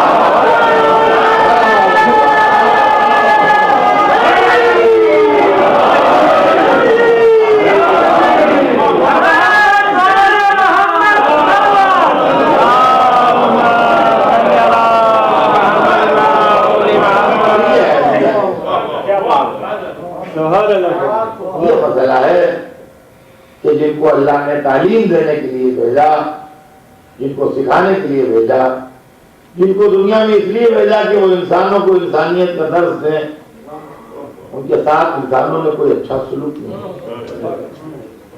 اور ان کو انسانوں نے ستایا بہت، اور ان کو انسانوں نے ایذا بہت. مگر عزیزان گرامی، انہوں نے چونکہ ان کا مشن تھا انسانیت کے سوئے ہوئے افکار کو ابھارنا، لہذا وہ ہر مصیبت جھیلتے رہے، مگر اپنے مشن کے معاملے میں ہم نے کوئی کمپرومائز نہیں کیا. انہوں نے زہر انتظام کیے، انہوں نے وطن چھوڑے، انہوں نے عزیزوں، دوستوں، دل کے ٹکڑوں کی میتیں دیکھی، وہ بھوکے پیاسے رہے، ان کو ستایا گیا، ان کو پریشان کیا گیا. اور عزیزان گرامی، آج تک ان کے ساتھ دنیا کا ایٹیٹیوڈ صحیح نہیں. یہ نہ سوچ کے سنیے آپ واقعات کربلا کہ یہ 1300 برس پرانا واقعہ ہے. کربلا آج بھی زندہ ہے، کربلا آج بھی تازہ ہے، اس لیے کہ کربلا کا تذکرہ زندہ ہے، کربلا کا ذکر زندہ ہے. کربلا کوئی ایسی چیز نہیں ہے کہ جس کو موت آ جائے. یہ اسلام کو زندہ رکھنے کا مشن ہے نا، لہذا اگر اس کو موت آ جائے گی تو اسلام کو زندہ کون رکھتے ہیں؟ اس کو موت نہیں آئے گی تو موت نہیں ہے. اداداری کربلا کا اثر بڑھتا جانا ہے. ابھی آپ نے سنا مجلس سے پہلے کہ 29 دلی سے یہاں روز مجلسیں ہو رہی، تو کیسے ہو رہی؟ اداداری بڑھ رہی ہے، اداداری میں اضافہ ہو رہا ہے، اداداری پھیل رہی. کل ہی چہلوں ہوا ہے، آج پھر سے لوگ جمع. یہ کیسے ہے؟ یہ کیا ہے معاملہ؟ یہ سوچنے کے قابل بات نہیں، یہ ایسی روا روی میں گزر جانے کی بات نہیں ہے.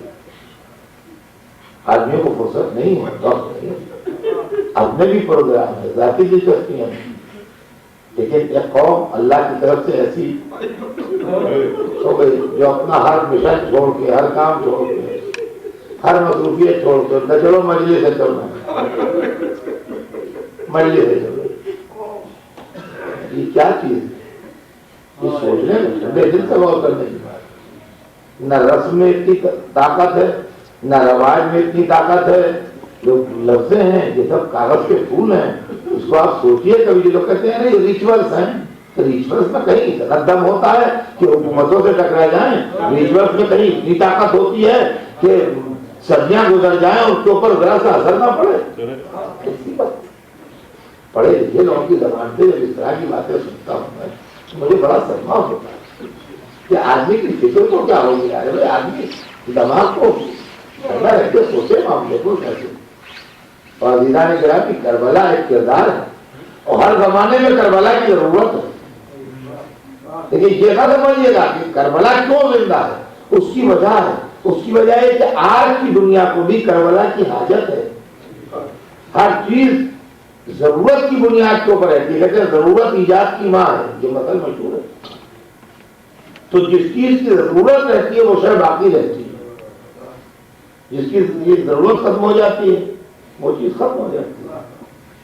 اور مارکیٹ میں آپ دکانداروں کی روز جا کے 10 آدمی 20 آدمی پوچھو کھلا چیز ہے آپ کے یہاں، نہیں بھی رکھتا ہے تو رکھنا شروع کر دے گا کہ بھائی اس کے تحت آپ کے پوچھتے ہیں. اور رکھتا ہے کوئی پوچھتا ہی نہیں اس کو، معلوم 6 مہینے سے مال پڑا ہوا ہے، ایک گاہک نہیں آیا تو اب دوبارہ وہ نہیں لے گا. اس کوئی آتے ہی نہیں، تو خریدتا ہی نہیں. وہ جو لیا تھا 6 مہینہ پہلے وہ اسی طرح رکھا ہوا ہے، ایک گاہک نہیں آیا، کیا کرے تھے. تو ہر چیز دنیا میں ضرورت کی بنیاد پر چلتی ہے. کربلا جو زندہ ہے وہ نہ میری وجہ زندہ ہے نہ آپ کی وجہ زندہ ہے، کیونکہ اس کی ضرورت ہے اس لیے زندہ ہے. مجلس تمام کر رہا ہوں عزیزان گرامی، بات ختم کر رہا ہوں، مگر آپ ایک جملہ 2 منٹ سن لیجیے خالی.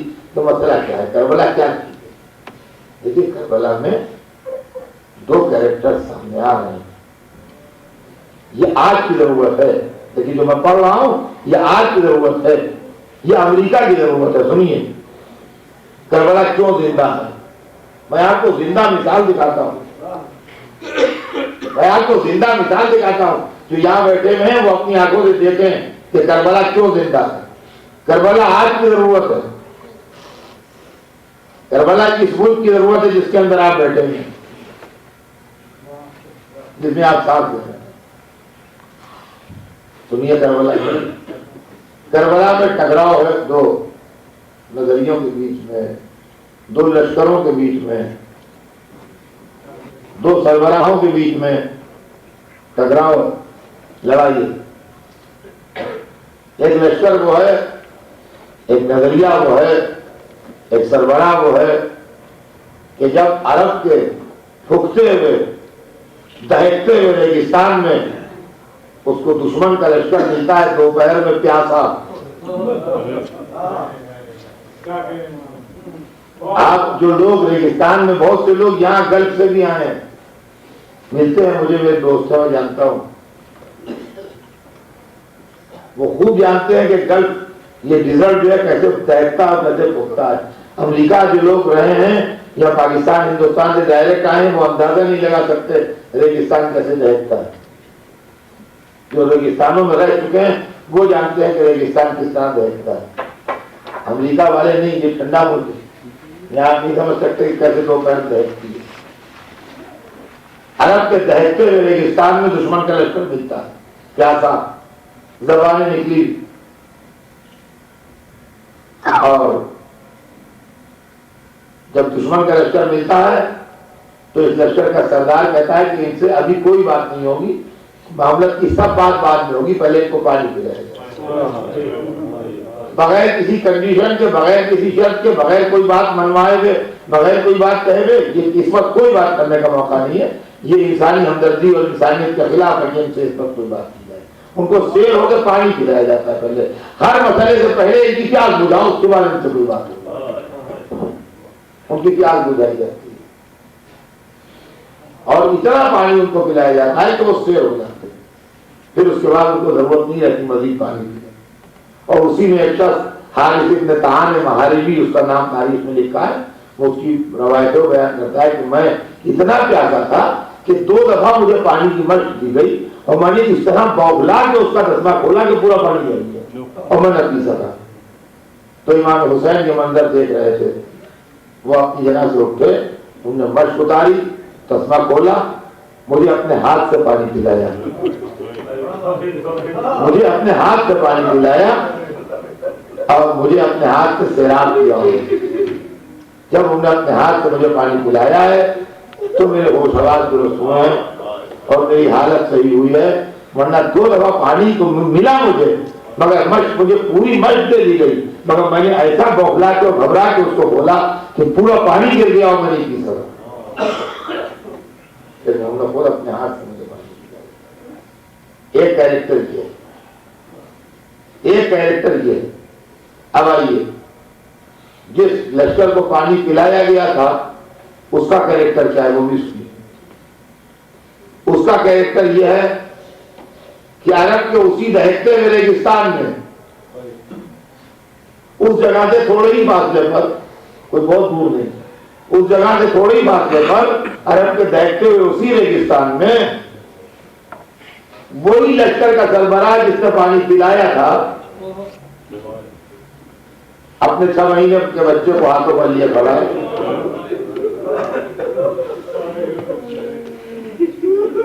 اور کہہ رہا ہے کہ یہ بچہ آپ پیاس سے مر جائے گا۔ اب اس کی حالت پیاس سے اتنی زیادہ خراب ہو چکی ہے کہ اب یہ اگر اس کو پانی نہ دیا گیا تو یہ بچہ پیاس سے مر جائے گا۔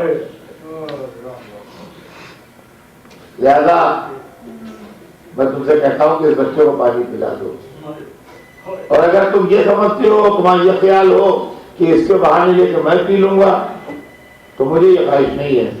میں تم پر اعتبار کرتا ہوں، تم میرے پاس آؤ، ایک آدمی آؤ، بڑھو میرے سامنے آؤ، میں اپنا بچہ تمہارے حوالے کر دوں گا، اتنا بھروسہ کروں گا تم پر، تم اس کو لے جاؤ یا کہ خود پلا کے لا کے مجھے دے، اپنے ہاتھ سے اس کو پانی پلا دو۔ یہ اس لشکر سے کہا جا رہا ہے جس کی طرف پورا دریا بہ رہا ہے، یہ مطالبہ اس لشکر سے ہو رہا ہے جس کی طرف پورا دریا بہ رہا ہے۔ اور عزیزان گرامی، اس سوال کے جواب میں اس کریم سردار کو جس نے پیاسوں کو پانی پلایا تھا، اس کے سوال کے جواب میں دشمن کی طرف سے تیر آتا ہے جو ننھے بچے کے گلے کو کاٹ کے مارا گیا ہے۔ تیر چلانے والا نشانے باز قدر انداز ہو، اس کا تیر خطا نہیں کرتا، بچے کی گردن نشانہ بنتی ہے اور بچہ باپ کے ہاتھوں کو، پیاسا بچہ دم توڑ دیتا ہے۔ اور عزیزان گرامی، بات یہیں پر ختم نہیں ہوتی ہے۔ مجلس میں بچے آتے ہیں، اگر کوئی اپنے بچے، اپنے ہی بچے کو شرارت کرنے پر زور سے تماچا مار دے تو 4 بیٹھے ہوئے لوگ کہہ رہے کئی بچے بچے زور سے مارتے، تو اگر 4 آدمیوں نے اعتراض کیا تو ہم یہ سوچیں کہ یہ زور سے جو تماچا مارا گیا یہ ایک آدمی کی سنگدلی ہے، اور اگر سارا مجمع چپ رہے تو خاموشی سب کو جرم میں شریک کر دے گی۔ ایک ہرملا نے تیر مارا بے شک، لیکن لشکر سے کوئی تو کہتا ہرملا یہ کیا کیا، سارا لشکر چپ رہا۔ اس کا مطلب یہ کہ حسین کے مقابلے میں ایک ہرملا نہیں تھا، ہرملاؤں کا پورا لشکر آیا ہوا تھا۔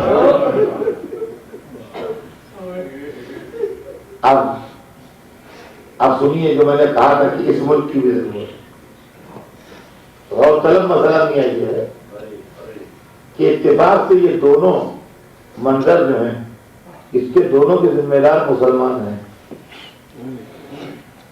یعنی جس نے پانی پلایا ہے وہ لوگ بھی اپنے کو مسلمان کہتے ہیں، اور جس نے پیاسے بچے کو تیر مارا ہے وہ لوگ بھی اپنے کو مسلمان کہتے ہیں۔ جس نے پیاسوں کو بغیر شرط کے پانی پلایا ہے پیاسے دشمنوں کو، وہ بھی اس کے دعوے دار ہیں کہ ہم مسلمان ہیں، اور جس نے 6 مہینے کے بچے کو تیر مارا ہے وہ بھی اس کے دعوے دار ہے کہ ہم مسلمان ہیں۔ اب اس میں کون سا اسلام ہے کہ جو آج کی دنیا میں لوگوں کو متاثر کر سکتا ہے، اور کون سا اسلام ہے کہ جو آج کی دنیا میں نفرت و عداوت و ملامت کے جذبات آدمی کے اندر ڈیولپ کر سکتا ہے؟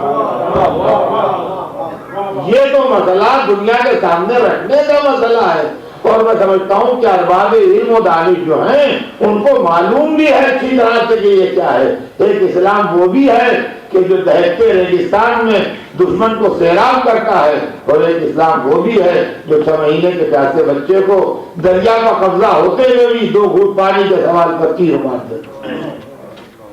اور عزیزان گرامی، یہ تو دنیا کے سامنے پیش کرنے کی بات ہے کہ اسلام ایک نہیں ہے، اسلام 2 ہے، اور یہ مسلمانوں کے طے کرنے کی بات ہے۔ اب سنیے آخری جملہ اور 2 منٹ مسائل پڑھ کے مجلس تمام کر دوں گا۔ یہ مسلمانوں کے سوچنے کی بات ہے کہ ان میں سے کس اسلام کو وہ اپنے اندر رکھیں گے گھر میں، اور کس کو نکال باہر کریں گے۔ اس لیے کہ ابھی تک جو پرابلم ہے اور جو مصیبت ہے وہ یہ ہے کہ دونوں کو مسلمان گھر ہی میں جگہ دیے ہوئے ہیں. یہ بھی مسلمان وہ بھی مسلمان, جس نے پانی پلایا وہ بھی مسلمان, جس نے تیر مارا وہ بھی مسلمان. اب وقت آ گیا ہے کہ دہشت گردوں کو گھر سے باہر نکالو ورنہ گھر میں آگ لگے گی.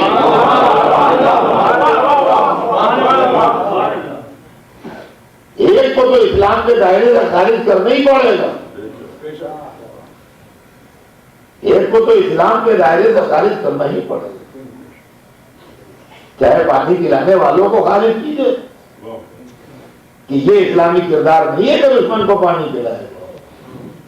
روح اسلام اس میں جھلکتی ہے کہ مخالف کے بچوں کو بھی رحم نہ کیا جائے.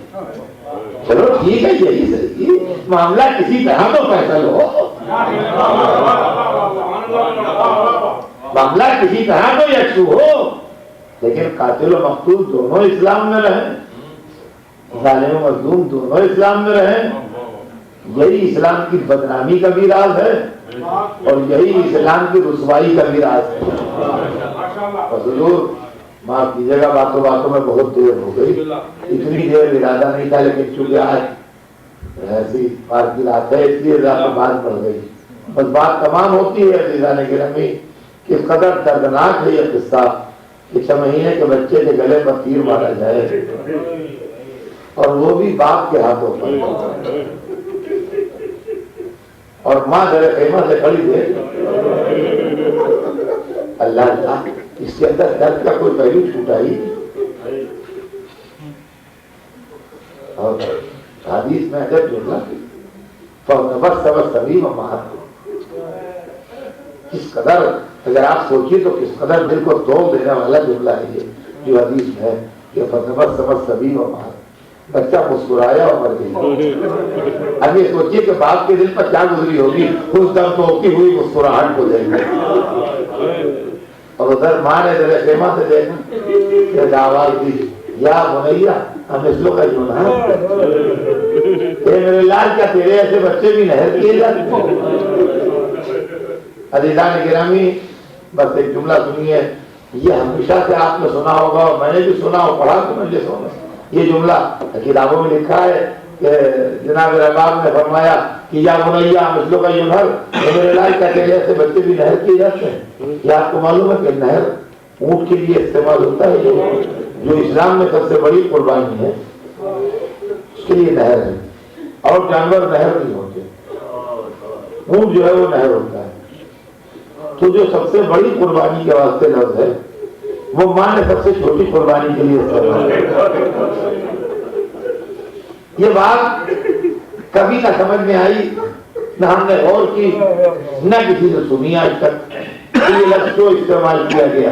لیکن ہر کتاب میں یہی لکھا ملے گا کہ ماں نے جب یہ منظر دیکھا تو فرمایا کہ یا بنیا مثلوں کا جو نہر, میرے لال کیا تیرے ایسے بچے بھی نہر ہوتے ہیں. لیکن ایک کتاب آج سے تقریباً 15 برس ہو گئے شاید اس کو میں دیکھ رہا تھا, اور اس کے اندر کوئی کربلا کا واقعہ نہیں تھا, کوئی مذہبی کتاب ہی نہیں تھی وہ. اس کے اندر عرب کے اسلحے اور عرب کی لڑائیوں میں کیا کیا چیزیں استعمال ہوتی تھیں یا ان کے پاس کس طرح کے اسلحے تھے, یہ پرانے اسلحے ان کے اس کا تذکرہ تھا. اس کے اندر تھا پڑھتے پڑھتے ایک عجیب و غریب جملہ ملا ہے, ایک لائن ملی جس نے کلیجوں کو ٹکڑے کر دیا. تو وہ لکھنے والا لکھتے لکھتے لکھتا ہے کہ اور عرب میں ایک چیز ہوتی تھی 3 بھال کا تیر, جو اونٹ کو نہر کرنے کے لیے استعمال کیا جاتا تھا. پر جب میں نے یہ جملہ تاریخ میں دیکھا تو میرا کلیجہ ٹکڑا ہو گیا, اور اب سمجھ میں آیا کہ جب ظالم نے 3 بھال کا تیر مارا تو ماں نے کہا یا بنیا مثلوں کا جو نہر, اے میرے لال کیا تیرے ایسے بچے بھی نہر ہوتے ہیں. حسین نے تیر گلے سے نکالا, جب قطرے خون کے ڈلتے چہرے اقدس کو مرے, کہا قیامت کے دن اپنے مانا کے سامنے